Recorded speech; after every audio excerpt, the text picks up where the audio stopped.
మగాడన్నాక కాస్త పౌరుషంగా బతకాలి. సోమరిపోత కన్నా నోరు లేని దున్నపోతలేనయ్యు.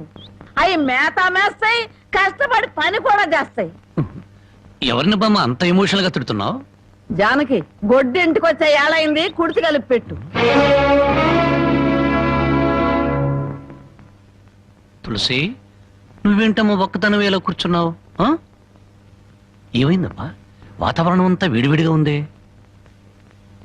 జనకి అన్నం వడ్డించు.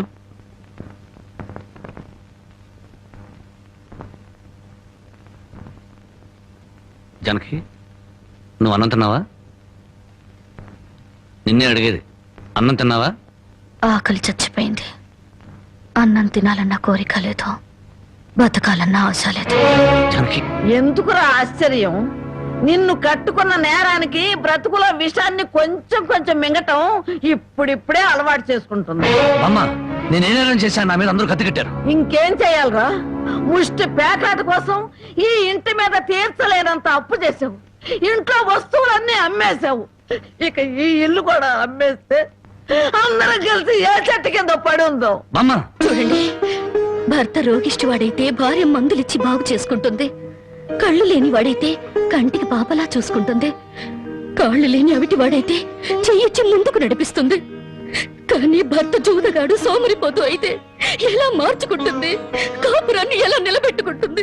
నన్ను క్షమించు జనకి, ఇక మీద పేకాడు జోలికి వెళ్ళాం. ఈ మాట నువ్వు ఎన్నిసార్లు చెప్పావు, మేము ఎన్నిసార్లు విన్నాం. లేదు బామ్మ, దేవుడి మీద ప్రమాణం చేసి చెప్తున్నాను, ఈ జన్మలో మళ్ళీ పేకాడను. నోరు లేని దేవుడి మీద కాదురా, నిన్ను ప్రాణానికి ప్రాణంగా ప్రేమించే నీ పెళ్ళాం మీద ప్రమాణం చెయ్యి. నా పెళ్ళాం మీద?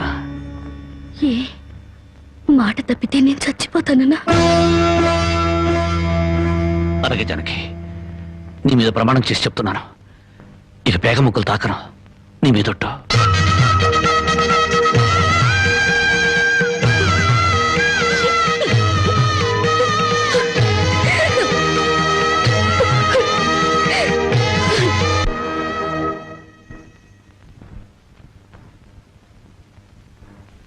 జనకమ్మా, జనకమ్మ తల్లి. పానకాలు ఇదేనా రావటం? అవునమ్మా, పక్కూరు పని మీద వచ్చాను. ఎట్లాగో భోజనం టైం అయింది కదా అని నిన్ను చూసినట్టు ఉంటది, కాస్త చేపలు తిన్నట్టుంటదని వచ్చానమ్మా.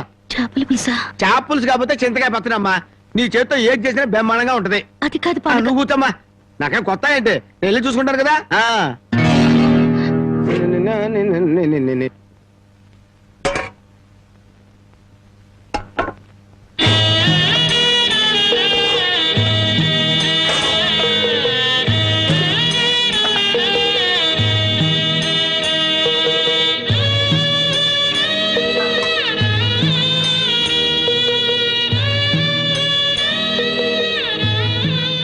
ఏమ్మా, అన్నం వండలేదా?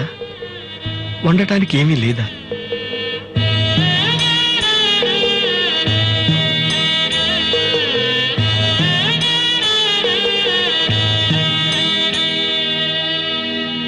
పానకాలు,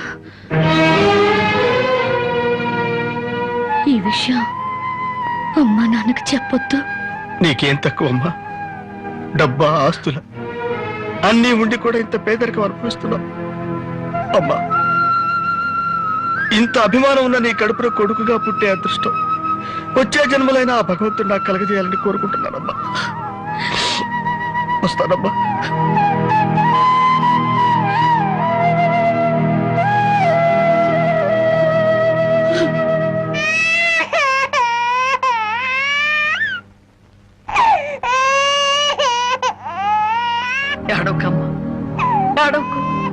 మా అమ్మవు కదా, పక్కింట్లో పాలు అడుగుదామన్నా పరువు పోద్ది.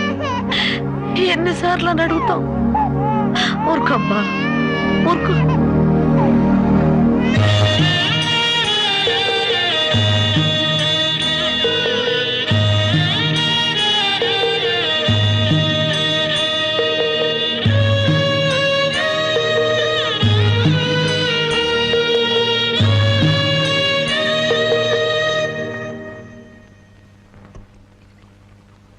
ఏమిటి జనకి అలా ఉన్నావు? నాకేమండి, బానే ఉన్నాను.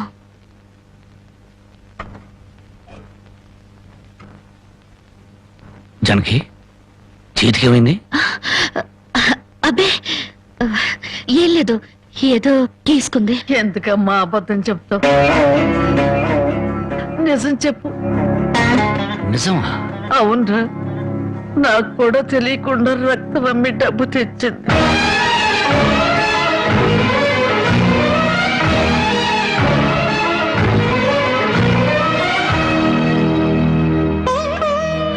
జానకి, నువ్వు రక్తం అమ్మావా? కొనేవాళ్ళుంటే మాంసం కూడా అమ్మేదిరా. ఇల్లు కడవటానికి, పొయ్యి వెలగటానికి దానికి ఇంతకన్నా మార్గమేముంది? నీకు సంపాదనే ఉంది. ఇదంతా కర్మరా, కర్మ.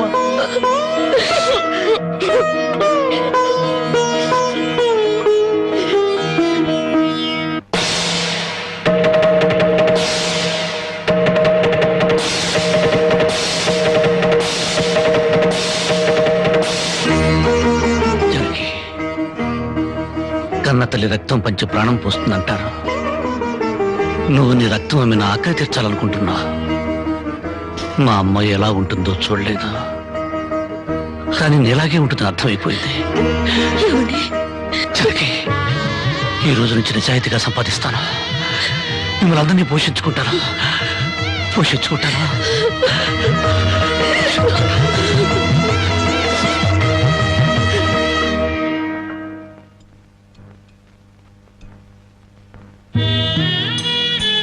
భోంచేస్తున్నారండి అయ్యా, బాగా చేయండి.